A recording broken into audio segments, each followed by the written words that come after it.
Are you the type of person that overthinks a simple text message? Maybe you can see the side of every problem, but then not know where you stand on that very problem?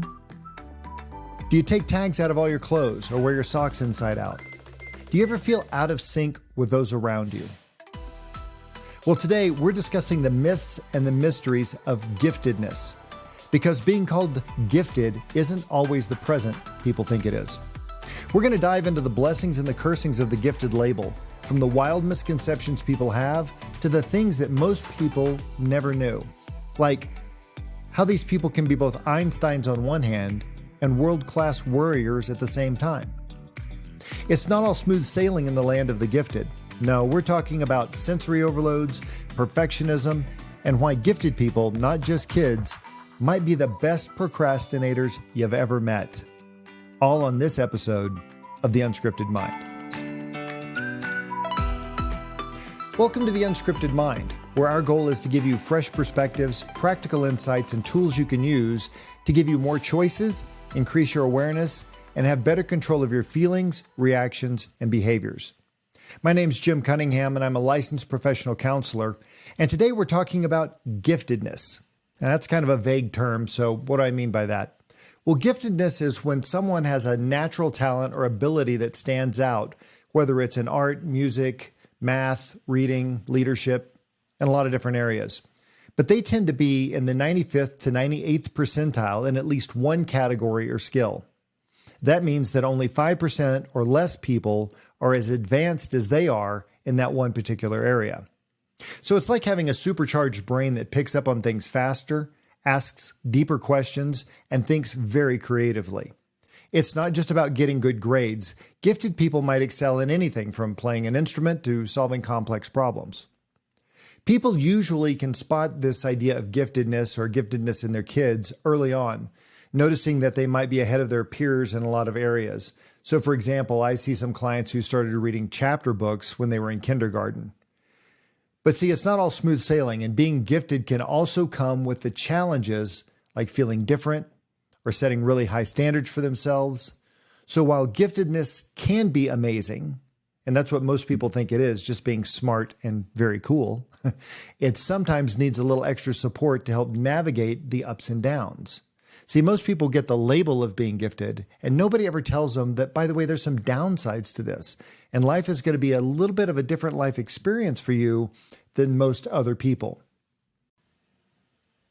So being smart or highly intelligent in one area, or very talented in one area is another way of saying that, comes with its own set of challenges.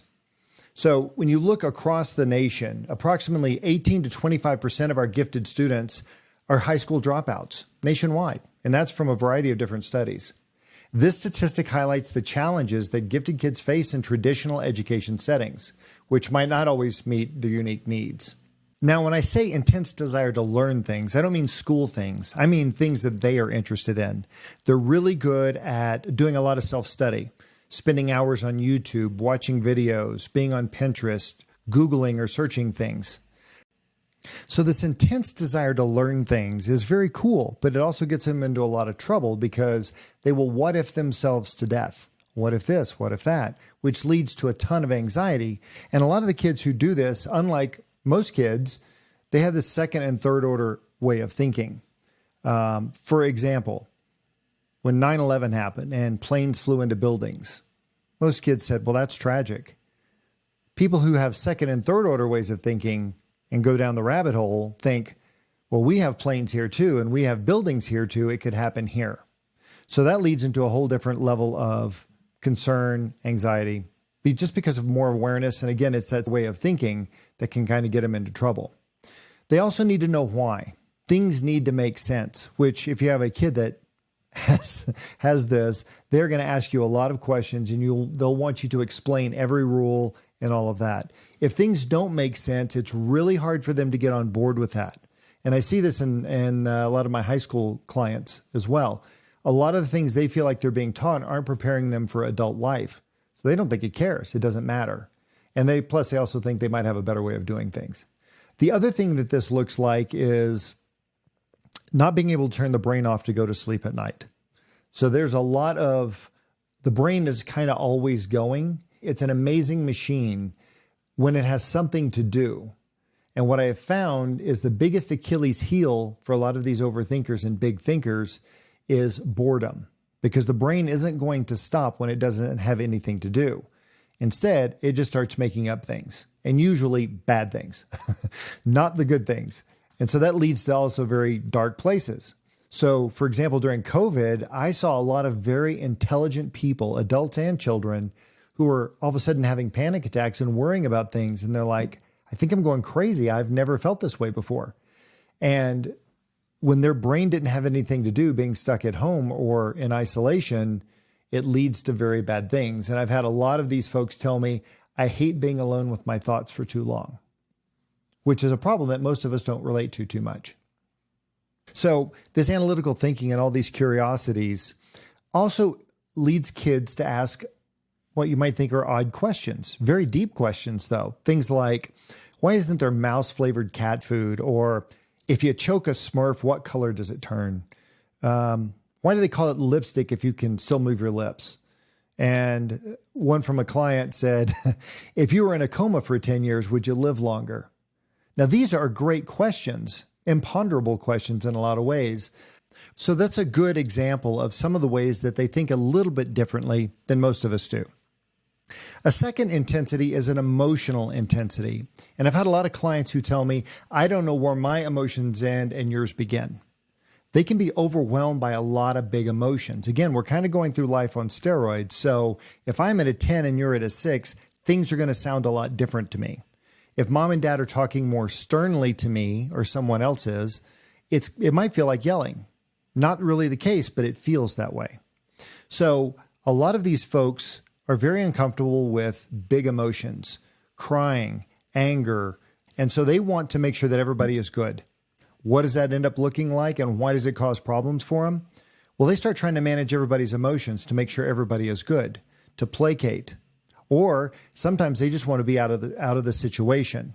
The problem is that that curiosity we talked about in the intellectual part wants to stick around and make sure it's informed in what's going on, which again creates more problems because now they're exposing themselves to all this emotional overwhelm. So this is one of the other challenges, if you've got friends or children who fit this category and this criteria, is that you have to be careful, and they have to be careful what information they feed into these brains, because it's going to create a lot of emotional worry and anxiety that they hadn't anticipated. So one of the challenges is that these folks come across as very mature. Gifted kids, you can have great adult conversations with them. The problem is emotionally, they may not be at the same level as they are intellectually. So while intellectually they can apprehend and comprehend what you're saying, emotionally it could be completely overwhelming for them. So I tell a lot of folks, it's great to have these conversations, but you have to be careful and you have to titrate the dose a little bit. So for example, talking to your kids about, say, a late payment on a credit card. I've seen some kids who will go way down the rabbit hole with that, thinking, oh my gosh, we're going to lose the house, because that's the way they think about things, second and third order, and they'll take it to the nth degree. So sometimes it's better just to discriminate on what information you share. Now, understanding that their intense curiosity also leads them to overhear a lot of conversations. So you have to be particularly careful sometimes if you're discussing something sensitive so they don't get kind of sucked into that. So those are the first two, intellectual, emotional. The third one is a sensory intensity. So that's some or all of the 5 senses. What does that exactly look like? Well, it looks like taking tags out of clothes. It looks like wearing socks inside out. It looks like aversion to certain sounds, certain food textures, certain clothing textures. It also looks like an affinity for certain soft things. So I will see a lot of kids who would wear the exact same hoodie every day, or when they came home from school, put on their pajamas right after school. They can also have very strong senses of smell. They notice all kinds of sounds. And so, again, it's kind of like going through life on steroids, and they just, again, feel more because they sense more. I've had to stop sessions in the middle of a counseling session because I've had to rearrange books on my bookcase because they weren't properly aligned. And it was just too distracting. I've removed ticking clocks from my office because it annoys way too many people. The sound of somebody chewing could drive these folks crazy. When they turn up the volume on the television, it has to be multiples of 2 or multiples of 5. things that most of us don't really notice or think of, they are just hyper in tune with that. And that can, again, lead to kind of overwhelm. So when you think of putting a kid in a school environment, and if you've ever been to an elementary school recently or many classrooms, every ounce of the wall is covered wall to wall. It's very overstimulating. There's a lot of noise. The teacher's going, other people are talking. So there's a lot going on. So this overwhelm can cause these folks to have to come home maybe in the afternoon, and they just need time to decompress, to take some time away from a lot of that overwhelming and overstimulation. So the fourth one is an imaginational intensity. That looks like getting lost in fantasy novels and stories, open world games like Minecraft. Very common for a lot of these folks to have imaginary friends as pets. I knew one kid who had imaginary friends with imaginary pets. So very creative minds, very visually in-depth way of thinking about things. When I worked at the school, I saw a kindergartner one day, and he went by the name of Chuck. And he was telling me about how he had broken his arm when he had been skiing in the past, and all the details that went along with that, very specific details. Well, when I talked to his mom and said, hey, by the way, I met Chuck today, and she said, well, who's Chuck? And talking to his teacher, we found out that he goes by Chuck, Charles, or Charlie, depending on the day, depending on what he felt like, and he had never broken a bone in his body. Now, he wasn't there just to lie to me. He was there because he had this great, amazing story and this imagination and this world that he had built, and he was just sharing it. So it's really amazing. It's very cool. It's very creative. It's much more than most of us are used to. And so getting lost in those worlds, one of the things that they tend to hate too is they like fantasy novels that have a series. So a series of 10 books. And that way the story can go on. And I've had a lot of them tell me that they hate when those stories end or when those series end, because then they'll make up alternate endings. They'll put themselves in the alternate endings. So there's a lot of very cool things that go along with that, but you have to kind of understand what you're dealing with. Otherwise, it can be very confusing. And the last intensity is a psychomotor intensity, and that means a lot of wiggling, toe tapping, shaking. I think it's just a function of the brain and how it's always moving and always going. These tend to be the most misdiagnosed group for ADHD because it looks similar in a lot of ways in the sense that they daydream a lot. They don't pay attention. They get bored. If it's a class in school, for example, that they are very interested in, they've done a lot of self-study, and a lot of the research would suggest they know 50% of the material before the school year starts. So you put them in that classroom and they get bored. Additionally, they might hear something that's of interest to them. So they go down the rabbit hole to think about this new concept that they've heard. 20 minutes later, they come out of the rabbit hole and they have missed a lot of material. It also leads them to ask questions that have nothing to do with the conversation. That's interesting because I had a hard time understanding that with some people, because you would be talking and all of a sudden this question comes out of nowhere. And then you realize 20 minutes ago that had come up in the conversation. That person had gone down the rabbit hole. They came back and now they're still thinking about that, and everybody else had moved on. So in elementary school, things go pretty well for the gifted kids, in my experience. They get along with their peers. They play. Everybody's good. The problem starts to come, and where they start diverging from their peers is in middle school. And that's where you see a lot of these kids say, yeah, I miss my friends, but honestly, they feel kind of immature. And so that can be frustrating for them.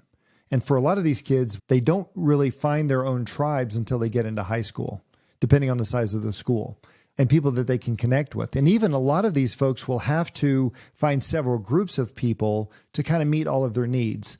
One group to have the intellectual conversations with, one group to just be kind of have fun with, maybe an athletic group. And so you find that they kind of bounce around from those groups quite a bit. They also have this other problem called multipotentiality. Most of them are very smart, very creative, and so they can do a lot of things really well. The problem with that is when it comes time to decide on a career, how do they pick? Right? I can do so many things really well. How do I choose one? The other challenge that I see too is that their interests change rather frequently. So I know somebody who in high school went through 4 different sports. And honestly, they probably could have had scholarships in 2 of the 4. But they get to a certain level of mastery of that pretty quickly, and then they kind of get bored with it and they want to go try something else.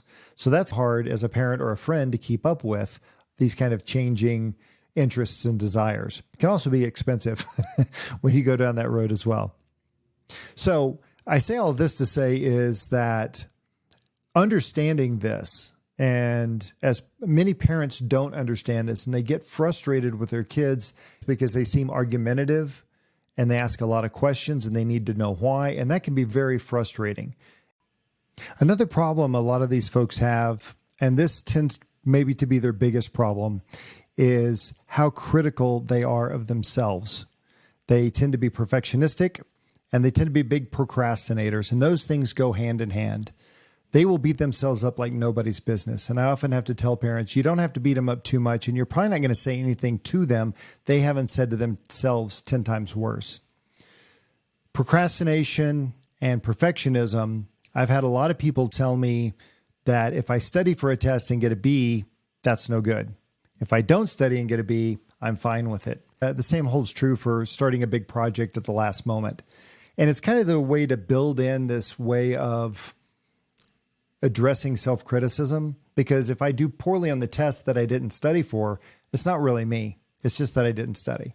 So it doesn't reflect directly on me. It reflects on just, well, I got started late on that thing. So it's a different way of understanding the perfectionism and procrastination. And that's a topic of a whole different podcast. This list could go on of all the challenges that they have. I'll mention one more, and that is in middle school and even into high school often feel more mature than their peers. It leads them to gravitate towards older people. I know some people who will go hang out at their friend's house and spend all night talking to their parents because those are adult conversations and they just connect with the older people a little bit better. In middle school and high school, obviously that can lead to some other challenges, right? Because kids who are seniors hanging out with freshmen, they're just in different places in life. And so that can create challenges as well. At the end of the day, what do we do and how do we help these folks? Not that they need a ton of help and not that they want a ton of help, because again, they're very smart and they know a lot of things. So there's about 3 or 4 challenges that I work with clients on to try to help them. Number 1, to normalize how they're feeling and how they're thinking about things, understanding why they are having anxiety and panic attacks, and what are the strategies to get that brain to slow down a little bit. So one of the ideas that we talk about is these brains are kind of like having an Indy car and you're driving through, a residential neighborhood. It can get away from you. So you have to be careful what you put into the brain. Just because you're curious about something doesn't mean that you need to start looking it up. From an emotional intensity standpoint, these folks are very altruistic, very caring, very empathetic usually.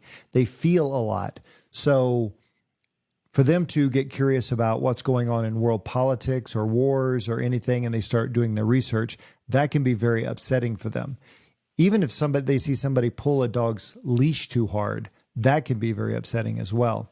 So the advice for them is to be careful what they put in their brains. And if you have kids who are like this, be careful what you say around them and how you say it, because again, they're listening to everything and they can just take the ball and run with it and go to dark places with it and overthink it too much. And that can cause some anxiety as well. Another strategy is to help them explore and understand the emotions that go with all the thinking and everything else that's going on in their minds. So especially for the younger kids, they can have a lot of very big feelings and thoughts and not be able to verbalize them and might struggle with that. Instead, they'll get wrapped around the axle debating facts and those kinds of things. One of the strategies, I think, that when you find someone who wants to debate a lot of these things, to help make the connection between what we're talking about and the emotions that go with that, is to have a conversation about the conversation. So I don't want to get wrapped into talking about all the details and the specifics. I want to point out how I feel when you say these kinds of things, how I'm feeling in this conversation and in this moment. And I can put words to those emotions and connect the dots for them a little bit. And I think for a lot of kids, that can be very helpful. Understanding that a lot of the high degree of justice that a lot of these folks have, how things ought to be, right? It's kind of black and white thinking in a lot of ways. And that can kind of get people into a little bit of trouble. And not in the sense that it's a huge problem, but emotionally it can be a problem because it's either good or it's bad. And there's no middle ground in that. Additionally, with that high degree of principle and high degree of justice, some folks feel like, well, if it's true, I can just say it.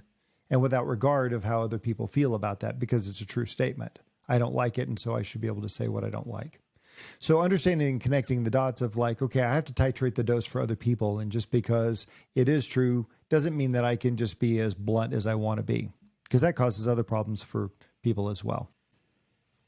Another strategy, and I've mentioned this before, is that the greatest enemy seems to be boredom for these minds that are so busy, because they come up with all kinds of bad things.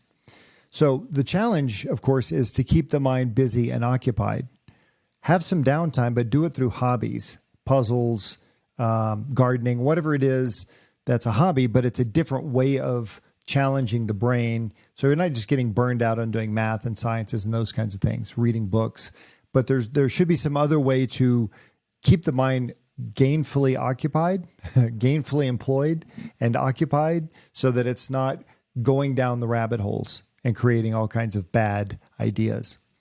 The other thing I would say too is journaling can be very helpful to get a lot of these thoughts out of people's heads. I mentioned that since the brains are going a lot, sometimes it's hard for these people just to go to sleep.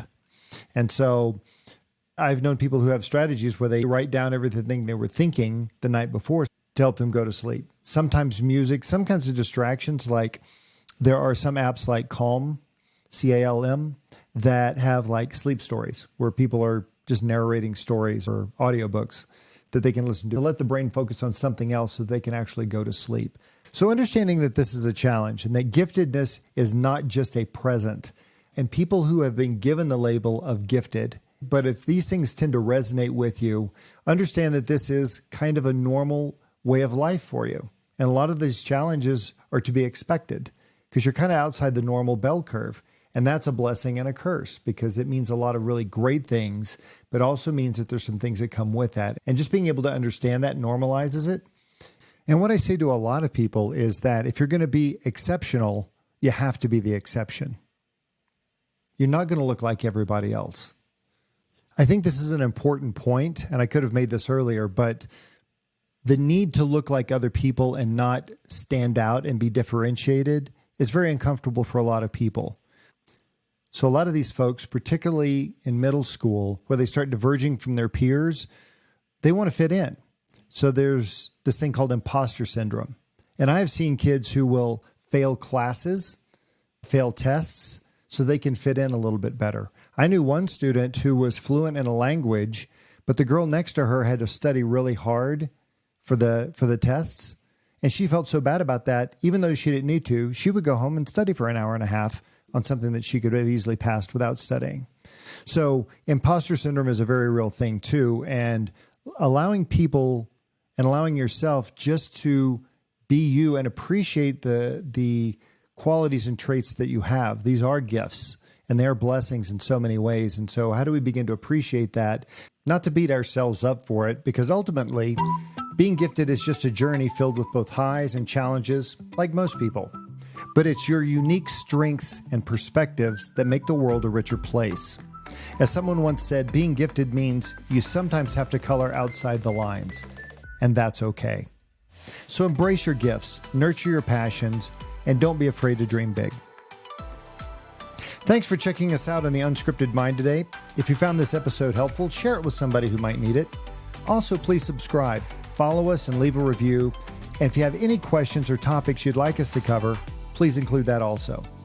Until next time, remember, life doesn't come with a script, so embrace the unexpected, cherish the unplanned, always stay curious, and have an amazing day.